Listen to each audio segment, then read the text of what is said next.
Mais uma sexta-feira chegou, mais uma edição do Voz da Mulher e a gente continua aí falando sobre o Setembro Amarelo e hoje o foco são as crianças e os adolescentes. Segundo estudo publicado pela revista científica The Lancet, os jovens nascidos entre 2000 e 2002 apresentam sintomas de ansiedade e depressão mais cedo que os nascidos entre 91 e 92. Para tentar explicar o estudo e falar sobre a saúde mental de crianças e adolescentes, a gente recebe hoje o Dr. César Augusto Melo. Bom dia, Dr. César, seja bem-vindo na Alô. E a deputada estadual delegada Sheila. Bom dia mais uma vez, Sheila. Bom dia. Bom dia, Tamara. Bom dia, Barney, a todos os ouvintes da Rádio Alô FM também. Bom dia a todos. Bom dia, Dr. César. Mais uma vez, eu que sou uma grande admiradora do trabalho do Dr. César. Já somos conhecidos bastante, né, doutor? Recíproca verdadeira, a deputada estadual, doutora Sheila, é muito importante. A gente conversou por Instagram na época da pandemia. Tivemos uma conversa eu tenho guardado até hoje, uma conversa muito interessante. São poucos políticos que tem na região que entendem como para a saúde mental. E a Sheila, eu tenho que falar de público, que é uma das pessoas que entende da causa e, se Deus quiser, quem sabe, possa mudar algumas coisas e a gente torce para ela. Só para deixar bem esclarecido, você é psiquiatra da área da infância, né? Isso mesmo. Então, César, qual que é o principal motivo para a geração Z, que são os nascidos entre 97 e 2010, começar a ter problemas mentais tão cedo? A gente acredita na questão da causa, que você pega muitas questões sociais, emocionais, familiares e financeiras, tem muita relação com isso. Se você imaginar questões financeiras, que a gente tem uma questão do país que é difícil, hoje em dia a gente possa estar trabalhando com uma das causas, questões emocionais, muitas questões que a criança é envolvida em duas situações, uma que ela é muito cobrada, outra que ela é pouco cobrada, que possa surgir questões emocionais, familiares. Se você tem na causa, você não tem uma causa única, a gente chama de multifatorial nas causas emocionais, aí você tem fatores genéticos, hereditários, se algum dos pais tem algum quadro que permeia na questão emocional, transtorno mental, por exemplo, existe uma possibilidade real da criança nascer com algum quadro neurológico ou psiquiátrico. Então esses fatores possam estar relacionados com esse quadro. Além da facilidade que outros jovens têm de ter acesso a questões eletrônicos, muita tela, muita questão. Isso, de uma certa maneira, foi muito legal no mundo, mudou o mundo de uma certa maneira, mas deixou de construir. Você imaginar que no nosso passado, eu já sou meio velhão, a gente saía na rua, a gente apertava na casa das pessoas e saía correndo, alarme, a gente criava muito, a gente brincava, a gente produzia muito na rua. E hoje em dia essas crianças hoje já tem muito, já tudo pronto, né? Exatamente. A gente criava os próprios brinquedos, né, Dr. César? Exato. Patinete, rolimã, pé de lata, tudo. Pé de pau, perna de pau. É muita questão da tela. Então eu acredito essas questões que eu falo. Isso, mas também teve a parte negativa. Parece que vem tudo muito pronto, né? Pronto, exatamente. E quando a gente fala de criança, quais são, assim, os principais sintomas de uma possível ansiedade? Tem como perceber desde cedo que ali vai ter uma ansiedade ou ali já está passando por um momento? Isso. A gente tem que permear porque existe ansiedade normal, porque nós todos que estamos no estúdio aqui somos ansiosos. Ansiosos por uma prova, ansiosos por algum tema que a gente tem, fica na barriga. Isso é normal. Quando a gente chama de transtorno de ansiedade já é preocupante. A criança começa a produzir sintomas que às vezes vai nos pediatras e os pediatras ficam muito preocupados porque o analgésico que ele passa não dá certo, o anti-inflamatório que não dá, e a questão permeia muito na laje emocional. Então você tem sintomas como sudorese, diarreia, taquicardia, mal-estar, então sintomas orgânicos que permeiam essa ansiedade que possa, além daquelas ansiedades que são que possa permear assim, de muita preocupação, de conferências, e são muito, muito relevantes e são muito preocupantes. Então você tem que olhar os dois lados. Mas a gente falou semana passada, né, Sheila, que o corpo responde de alguma forma quando a gente está com ansiedade. Com a criança, então, é a mesma coisa. Com a criança é a mesma coisa. Então, assim, eu penso que é aí que está o X da questão. Por isso que a gente vai desenvolver esse tema que eu acho de extrema relevância, de puxar a língua dessas crianças, tentar entender. Por isso que eu falo às vezes com meus residentes. A pediatria é muito focada em um sintoma, que está certo. Quando começou, como vem evoluindo, como vai acontecendo a sua patologia, que tipo de tratamento você foi submetido. Agora, quando você pensa em um outro universo, como é que é esse universo da criança? Quem são os seus amigos? Quem que são a sua escola? Você gosta da sua escola? Como é que é a sua relação com a sua família? Isso é muito interessante. Às vezes você descobre muita coisa que possa ajudar essa criança. Mas será que os pais são dispostos a monitorar dessa forma? Como já tem uma rotina tão corrida, a gente estava até conversando antes de começar o programa. Rotina, o cansaço e o celular. E assim, acaba sendo um escape por estresse, por rotina. Existe uma lógica, um estudo muito interessante que faço menção ao Dr. Fábio Barberato, que é psiquiatra infantil como a gente lá. E eu estava lendo um estudo que ele falou uma coisa que, numa entrevista que eu achei muito interessante. O simples fato de você sentar numa mesa, num almoço, num jantar com seus filhos, você já ganha muito tempo. Isso é muito importante, você saber conversar com seus filhos. Uma coisa simples, sentar na mesa e conversar. E às vezes brincar com ele quando essa criança são pequena, conversar com os adolescentes, saber os seus sonhos, seus desejos. São coisas simples de perguntar. O que ele está vendo da escola, como é que estão as suas relações. Entendeu? Eu acho que não é só cobrança de notas, que é importante também da sua vida, mas é saber como é que é isso, como é que é a sua vida. Isso é muito interessante. Então, um desafio ouvinte aí, ou tanto pai quanto mãe, lembrar qual foi a última vez que você sentou com seu filho, com seu sobrinho. Sim, o tempo tá passando e depois pode ser tarde demais, né? Gostei, Tamara. Dr. César. A gente vê muito adolescente estigmatizado, quando na verdade ele pode estar com quadro de depressão. Estigmatizado como preguiçoso, que não gosta de estudar, que não vai dar em nada na vida, entendeu? E a gente ouve os próprios pais falando isso. E realmente, qual foi o último dia que você sentou para conversar com seus filhos? Lá em casa a gente tem o hábito de sentar, sentar para discutir coisas aleatórias. Eu acho que a facilidade maior é que eles são todos meninos, três da mesma idade e um quase da mesma idade. Então os assuntos, eles são muito convergentes, apesar de terem opiniões totalmente divergentes umas das outras, mas a gente joga ali um assunto, uma polêmica e abre um debate e isso enriquece, porque inclusive nós aprendemos muito. Eu aprendo demais com eles e eles aprendem uns com os outros e vão às vezes mudando até às vezes uma opinião equivocada que tinham sobre determinados assuntos. E assim, eu observo muito pais culpados que trabalham muito, muito, muito, aí enchem os filhos de presentes e de mimos, e quando chegam em casa só, maravilhosa, amor da minha vida, e beijo, e abraço, e você é isso, e você é aquilo, só enaltece, esquece das cobranças, aí quando a situação já está desandada, quer achar ruim, quer brigar, quer castigar, e isso vai virando ali uma bola de neve, né? Às vezes plantar na pessoa uma falsa... A realidade que não existe. Exatamente. Excelente análise. Você citou uma questão, Sheila, que seria até minha próxima pergunta, tem a ver, que é assim, você tem 4 filhos, 3 com a mesma idade, mas são diferentes. Sim. E a gente já foi adolescente, a gente sabe, fulano de tal já tá trabalhando. Eu fiz essa mesma comparação antes da gente entrar, que na idade do meu sobrinho eu já trabalhava, eu já estudava em casa, e hoje o adolescente não faz isso. É muito difícil um adolescente que já tem a responsabilidade. Até que ponto comparar com o outro é benéfico ou traz malefício para o adolescente?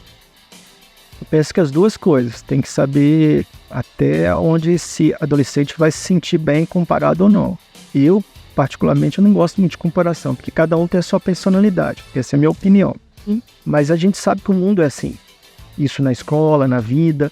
E aquele que vai melhor na escola, aquele menino é bom na escola, o outro 10, o outro vai ter uma certa dificuldade. Mas se a gente levar incentivo, ele vai entender que ele tem a sua vida, ele pode ser... isso vai ser importante para ele. Comparar no meu entendimento, humildemente, eu acho que não é legal. Aí a adolescência já é uma fase tão complicada que você tá mudando. Tem mudança de corpo, mudança de humor. E ainda tem essa... Como que você faz com 4 filhos praticamente na mesma faixa etária não comparar? É um pouco difícil. A gente evita isso. Eu evito ao máximo fazer comparações, né? Mas ao mesmo tempo, eu não posso deixar também de elogiar e até enaltecer alguns feitos de uns e que outros não fizeram.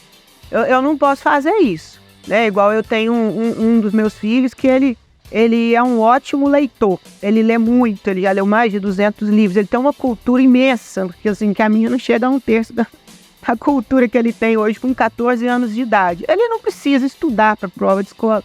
Ele presta atenção, vai lá e se dá bem na escola e tal. Eu já tenho outro que ele sabendo que o irmão não estuda, mas ele estuda mais.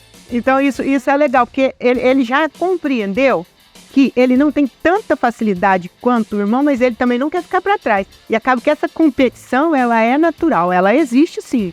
Tá? Lá em casa existe, não tem como não existir. Então, ele corre atrás, ele estuda para tirar maior nota do que o outro, mas isso é dele, ele é muito competitivo. Eu tenho um outro que é artista. Desenha, pinta, gosta de tocar violão, ouvir música, estuda lá para tirar as notinhas dele e tal. Então a gente procura, tipo assim, elogiar, enaltecer também essa qualidade dele, esse viés que ele tem, sem desmerecer o outro, né? Porque é um dom. Acabou de falar. Cada um tem um dom, cada um tem a sua personalidade. Então isso é bacana.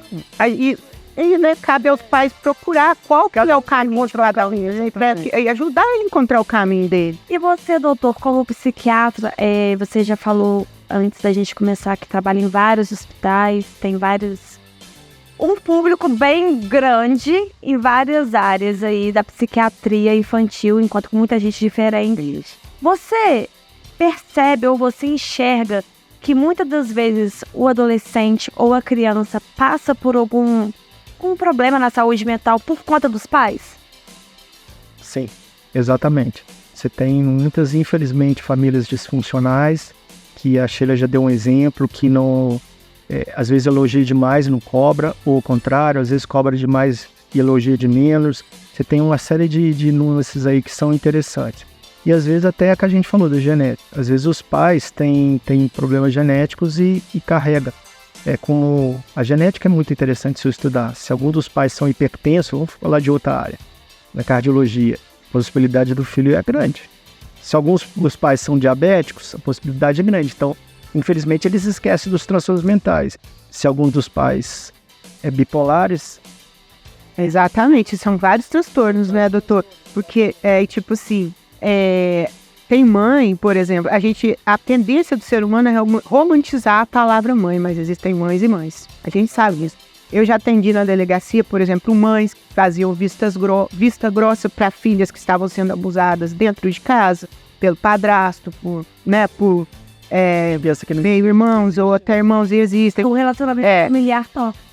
Claro que uma mãe que faz vista grossa para isso, ela tem um certo transtorno. Não pode ser uma pessoa normal, um transtorno de personalidade. Vou dar um spoiler aqui, é o próximo tema da próxima sexta-feira.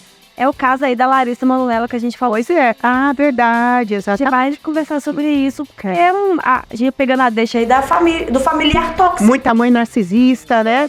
Que gosta do filho só pra mostrar nas redes sociais, pra vestir bonito, tirar foto e ok, e depois larga pra lá. É daquela mãe, né? Essa que eu vi na internet, é daquela mãe que o menino foi assassinado pelo Casa Munique, psicopata narcisista, não eu sou psiquiatra não, mas é verdade. Pouco que a gente estuda ali da psicologia. Eu tô lendo da internet, o filho acabou de ela saiu da coisa e foi pro cabeleireiro. Pra ir no velório do filho, ela foi um cabeleireiro. Tipo, olha com que ela se preocupou. O filho, ela teve a frieza, porque ao que consta, doutor, quando ela estava com a criança no colo dentro do elevador, a criança já estava morta. E se a gente vê a reação dela, é como se ela estivesse com uma criança dormindo ali, normal, dentro do elevador, olhando. Muito triste. Muito triste. Psicopata narcisista. E aí isso que ela tá contando, a deputada, é extremamente angustiante para mim. Eu trabalho no SUS, né? E eu falo que eu tenho que eu dou aula para alguns estudantes de medicina e eu falo que eles são meus testemunhos. Se eu contar isso, vai achar que eu tô romanceando alguma coisa. São realidades e ela tem a realidade do direito, eu tenho a realidade da medicina, que é muito triste, que a gente vê no dia a dia. E que no final sempre se encaixam, né? Sempre se encaixa, exatamente. E muita deficiência no sistema de acolhimento, né, doutor César? Esse que é o problema. muita falha nas nossas legislações a nível federal, a nível estadual, a nível municipal, muita falta de acolhimento. O cascata, né? Também. Vai assim, todo mundo de certa forma esqueci a palavra, mas Muito preconceito em relação à saúde mental. Doutor, eu tenho uma pergunta relacionada à pandemia. A gente sabe aí que não só crianças e adolescentes, mas os jovens também foram afetados. Como a saúde mental é vista esse pós-pandemia? E uma outra pergunta já, pegando o embalo aí, as crianças que foram, nasceram agora no meio pandemia, a criança pandêmica. Saúde mental dessa criança. Se você imaginar que nosso princípio constitucional é ser um ser sociável, a gente depende do outro. Você imagina ser cerceado o direito de sair devido a alguma coisa que possa levar a matar, que é um vírus, ninguém conhecia na época. E aí muitas foram subjugadas às suas casas. A criança foi feita para sair solta, brincar, se divertir, se relacionar. Isso foi cerceado o direito dela de ter convivência com o outro. E aí você não precisa nem ter, como eu falei, genética, hereditariedade, essas questões, como isso funciona para um ser dito normal. É difícil. E aí você tem essa segunda pergunta também, é mesmo parâmetro. Como é que é isso para elas? Sabe? A gente tem que reconstruir, que foi um período muito difícil, 2 anos principalmente, vou colocar entre aspas, prisão. E aí as coisas foram, usando máscara, aquela coisa assustou muito. A gente via em filme de ficção no passado, mas é uma realidade que a gente, cruel, se viveu e foi assustadora mesmo. E principalmente nessa fase, assim, eu acredito por experiência, porque eu convivo com algumas crianças e adolescentes, o celular foi escape. Totalmente. Como tirar o celular agora dessas crianças? Difícil. Mas tem que tirar. Eu acho que você tem que ofertar. O celular é um prazer, concorda? Você tem que dar o que a gente chamou uma técnica da terapia, troca de prazer. Eu tiro o seu celular, mas te dou futebol. Eu tiro o seu celular, mas te dou a guitarra. Eu acho que você tem que reconstruir isso, sabe? Porque se você tem ambientes que são favoráveis, são importantes, sabe? Vou dar um exemplo aqui para o paciente SUS, paciente que é pobre, vamos dizer assim, que existe um projeto que era muito legal, eu acredito que ainda desenvolve em Juiz de Fora, que é o do CESPORT, que é ligado da Faculdade de Educação Física, gratuito. Tem natação, futebol, sabe, vôlei. E eu acho que é importante as mães, às vezes, saber que existem esses projetos. De repente procurar e ver se há oportunidade de ter essas, sabe, são coisas que você não precisa pagar. Pode pagar passagem, talvez, do ônibus. Mas são coisas simples, sabe? Projeto Pinar ali, em frente ao Museu Mariano Procópio, que estimula a arte. São projetos que são legais, que os políticos às vezes mostram, mas a família não procura. Eu acho que são legais. Às vezes eu tenho um menino que gosta de arte. Talvez vá lá, procura. Eu não estou falando nada aí, não tenho nenhuma preocupação da prefeitura não, tá? Eu tenho um sério questionamento, mas eu entendo isso, que são coisas legais. A gente sempre divulga, tem o Rui de Brincar, que acontece isso. Final de semana. Exatamente. Isso, eu acho que tem que ter parâmetros assim, incentivo. Como a criança criar uma vontade de ir? Esquecer que é mais fácil, né? Os pais podem incentivar, mas se fazer a criança ter interesse? Acho que assim, talvez um outro colega ou a própria família levando aos pouquinhos, eu acho que é uma saída. Tem o primeiro passo. Primeiro passo, exatamente. É o sistema de troca. Hoje em dia, né? O sistema de trocas. Exato. Por exemplo, igreja. Eu gosto de ir à igreja. E os meus filhos, adolescentes, não estavam querendo ir à igreja. E eu fiz uma troca com eles, e daí? Fiz uma troca, fiz algo que eles queriam fazer e em troca eles foram na igreja. É válido ir contra a vontade? Não é contra a vontade, foi uma troca e eles cumpriram o acordo comigo, foram. Gostaram, agora querem voltar, entendeu? Então assim... Tem que ter a primeira vez. Tem que ter, eu sei ter mais perto que eles, né, doutor? Eu acho que a doutora Sheila falou que as igrejas são maravilhosas. Muito. As igrejas evangélicas têm um trabalho social maravilhoso. Eu não vou citar porque eu vou ficar falhar, porque são várias igrejas que eu gosto muito. A minha, que é católica, maravilhoso. A espírita, são coisas que possam ser trabalhadas. Exatamente. E é um ambiente muito saudável. Tem encontro de jovens, tem escolinha de criança, tem várias coisas assim, que é um diferencial. Ok, se não for, e pelo menos para conhecer, porque a gente não pode falar que não gosta, conhece. Se não for, não tem computador, não tem jogo, e assim. Tipo, mais uma vez, bola cheia pra você, jogo. Eu ia perguntar sobre os jogos. Nem tá aqui na pauta, mas assim, eu tenho certeza que tem muitas mães de adolescente ouvindo a gente. E tem um perigo aí nos joguinhos, que tem jogos que automutilação, tem esses jogos que te induzem a desafios. Como os pais, agora no olhar psiquiatra mesmo, fica de olho nesses jogos, monitorar sem monitorar? Excelente sua pergunta, Ana Tamara. Tem que ficar muito atento, às vezes vasculhar o celular, dependendo da idade do paciente. E você conhece seu filho? Seu filho se começa a modificar muito, tem alguma coisa, aí tem. E aí, quando você vê que a mudança foi muito abrupta, pode desconfiar, pode ir atrás. Eu já peguei problema no meu filho mais velho com jogos. Já peguei, porque eles não ficam só nos jogos, porque os jogos são online, então eles começam a conversar com pessoas que nunca viram. Daqui a pouco já estão com o WhatsApp dessa pessoa e a pessoa já está fazendo a cabeça deles para outras coisas. E eu acho, doutor Sérgio, sinceramente, falta muito também nos pais hoje em dia autoridade. Você tem que exercer autoridade como pai e mãe. O celular deles não é deles, é meu, porque eu comprei com o meu dinheiro, entendeu? Então eu tenho direito de ter acesso a senha. Certíssimo. Eu tenho direito de olhar o que eles estão fazendo. Aliás, eu não tenho direito, eu tenho dever, como pai e como mãe. Você não pode ficar tolhendo, proibindo tudo, ok. Não é saudável também. Mas acompanhar, a gente tem obrigação. Colocou o filho no mundo, foi para acompanhar. Certíssimo. Faça as minhas a palavra da delegada Sheila. Sheila, para você agora uma pergunta específica. Você que é mãe de 4 adolescentes, como você percebe hoje a realidade dos jovens? Porque você, além de ser mãe de 4 adolescentes, você convive com muitas mulheres. Com certeza recebe muitos pedidos, muitas queixas, ouve muitos problemas de mães que passam situações preocupantes com os filhos. Como que você percebe essa realidade no estado? Eu acho que essa questão da depressão, nós estamos no Setembro Amarelo, é o que mais vem preocupando os pais e as mães, é a letargia, né? É aquela letargia que eu falei que muitas vezes o jovem ele é estigmatizado como preguiçoso, como desinteressado, mas ele está realmente sofrendo de uma doença, não é, doutor? Porque depressão é doença. Exatamente.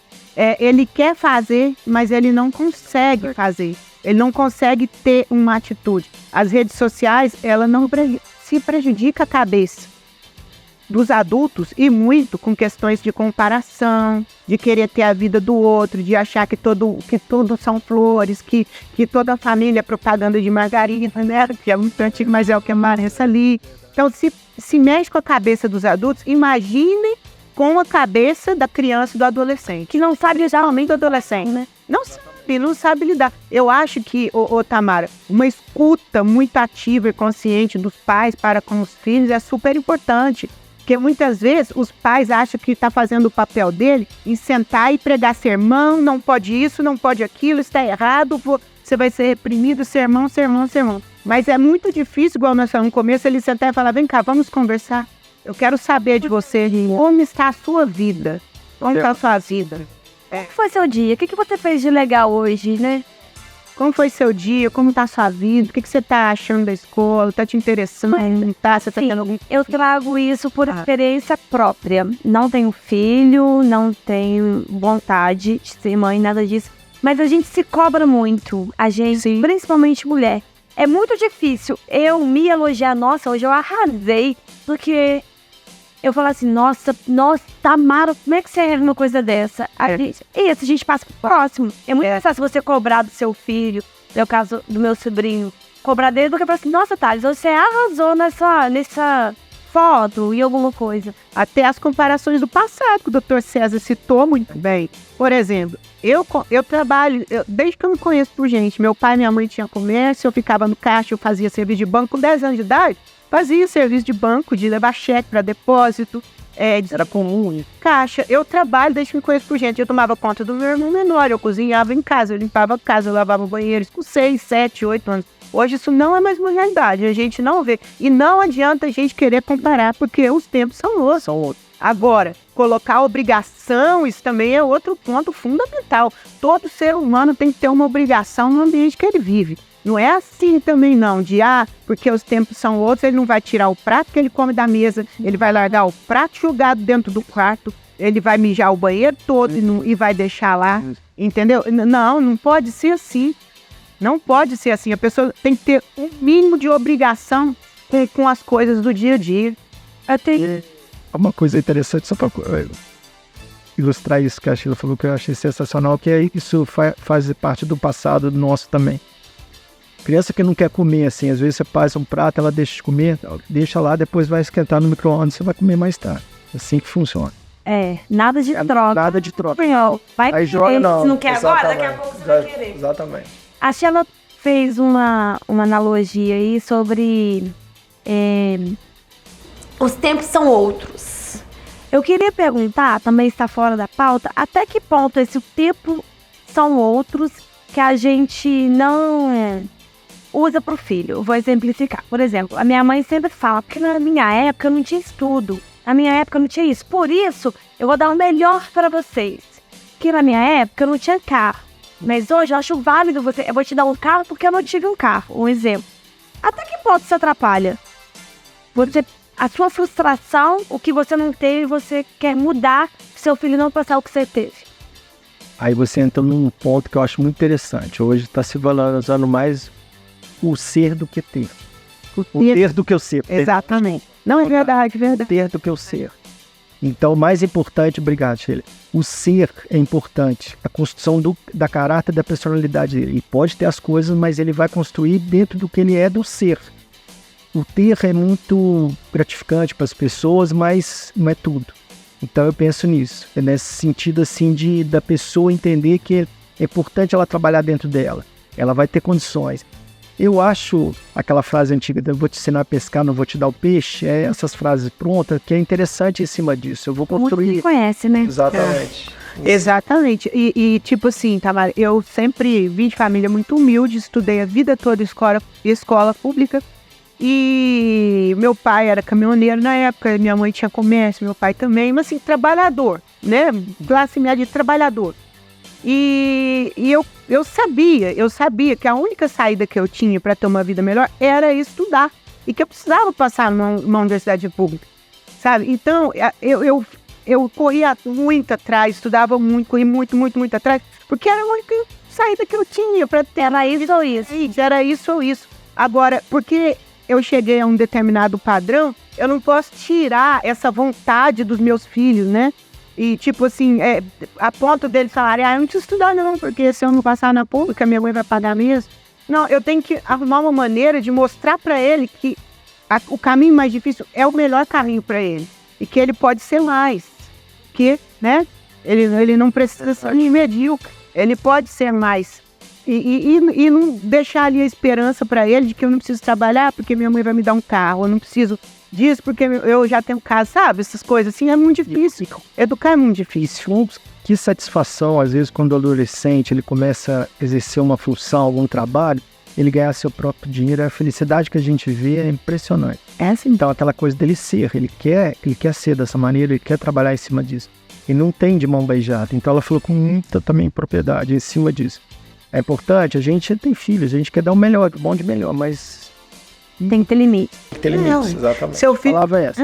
Tá lá, já foi pra universidade, tá estudando, ok.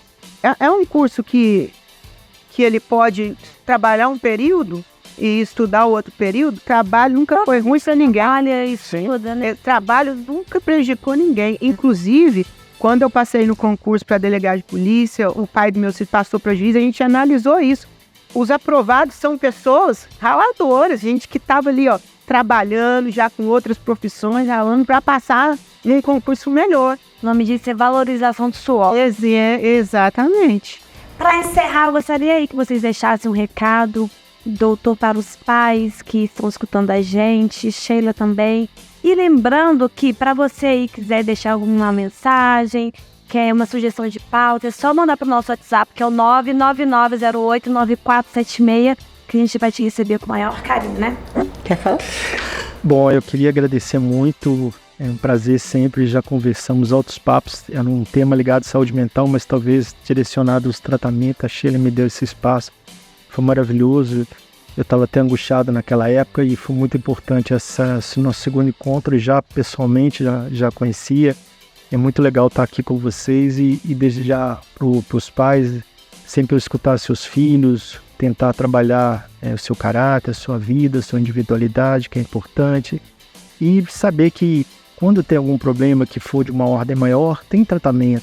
Eu sempre dou muito valor, gosto de falar em todas as minhas entrevistas a terapia. Eu acho que terapia é fundamental hoje em dia. Eu tenho a opinião, já falo isso tudo. Eu abro espaço quando me dão, vocês que são jornalistas, terapia devia ser um mote, devia ser obrigatório, mas todo mundo, a terapia seria melhor para todo mundo, mas a gente sabe que é difícil, tem gente que não aceita, eu entendo. E aí, quando é necessário, a presença do médico de grande valia. Muito obrigado mais uma vez. Obrigado. É isso aí, Tamara, todos os ouvintes. Acho que muito obrigado, doutor César. Mais uma vez, doutor César, ele é ótimo. E a gente convida ele mais vezes para falar sobre outros assuntos aqui, que a gente tem não acaba mais. Isso é convocação. Para a gente estar discutindo aqui e falar para os pais, realmente, ouçam seus filhos, mantenham a autoridade de pais, não percam a autoridade de pais por nada nesse mundo, sabe? Porque os filhos precisam disso, eles precisam, todo mundo clama por uma autoridade, né? Por uma voz de comando, até que ele consiga caminhar sozinho. Então, ouçam seus filhos e não tenha preconceito. Eu acho que o que acontece é que muitos pais querem romantizar muito a maternidade, a paternidade, querem o ser perfeito, que a sua criatura seja o ser perfeito, e nem sempre é assim. Nós não somos perfeitos. Deus olhou para o mundo e não viu um justo sequer, né? Exato. Então, nós não somos perfeitos, então os filhos da gente podem não ser perfeitos. Não, vamos tirar o preconceito de dentro do coração. Se você vê que ele precisa de ajuda profissional, procura ajuda. Se não tem no SUS, não está conseguindo, mete a boca. As redes sociais estão aí para isso. Reclama, fala, cobra, que rapidinho vai aparecer. Excelente, Sheila. E é assim que a gente termina o Voz da Mulher dessa sexta-feira. A gente volta semana que vem com o universo feminino sendo debatido aqui na Alô. Beijo, gente. Um abraço.